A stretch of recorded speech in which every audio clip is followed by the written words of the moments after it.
Electricity ఉంది, ఇలా current లేకపోతే జీవితం లేదు. ఇదంతా కూడా బొగ్గు గనులలో బొగ్గు ఉత్పత్తి చేసి తప్ప కరెంట్ వచ్చే పరిస్థితి లేదు. జల విద్యుత్తు ఉన్నప్పటికీ కూడా తక్కువనే. ఇవాళ మనకు ఆటమిక్ ఎనర్జీ కూడా తక్కువనే.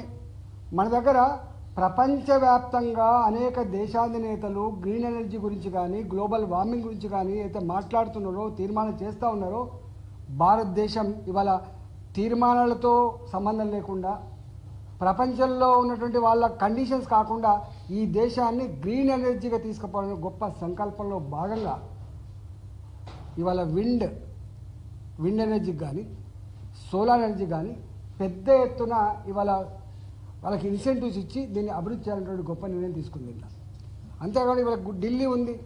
ఢిల్లీలో చలికాలం వచ్చిందంటే కొన్ని కార్లు బయటికి తీయాలి, కొన్ని కార్లు లోపల ఉండాలి. జనం బయటకు వచ్చే పరిస్థితి లేదు.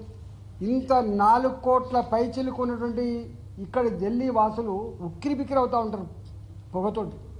నాకు తెలిసి అత్యంత పొల్యూషన్ ఉన్నటువంటి నగరం ఢిల్లీ.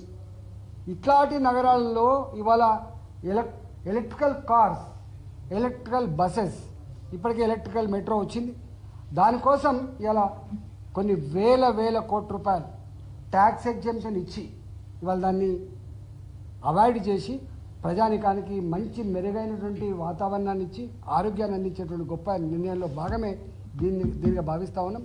వారు మోడీ గారు 2030, 2047 వరకు అసలు బొగ్గుతో తయారయ్యేటువంటి ఎలక్ట్రిసిటీ కాకుండా టోటల్ గ్రీన్ ఎనర్జీ వైపు ప్రయాణం చేయాలనేటువంటి సంకల్పానికి ఇది పునాది వేస్తుందని చెప్పి నేను భావిస్తూ ఉన్నా. మేము చూస్తూ ఉన్నాం తెలంగాణలో బొందలగడ్డగా మారిపోయినాయి.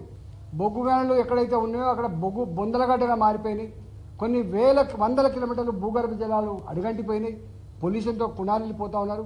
మొత్తం ఎర్త్‌క్వేక్స్ వచ్చేటువంటి ఆస్కారం ఉంది. కాబట్టి ఇవాళ ప్రజల ఆరోగ్యాన్ని దృష్టిలో పెట్టుకొని, దేశ భవిష్యత్తు దృష్టిలో పెట్టుకొని ఇవాళ మనకు థర్మల్ ఎనర్జీ, మనకి బొగ్గుతో ఉత్పత్తి ఎనర్జీ కాదు ఇది కావాలని చెప్పే గొప్ప నిర్ణయాన్ని స్వాగతించకపోవడం నిజంగా బాధేస్తూ ఉంది.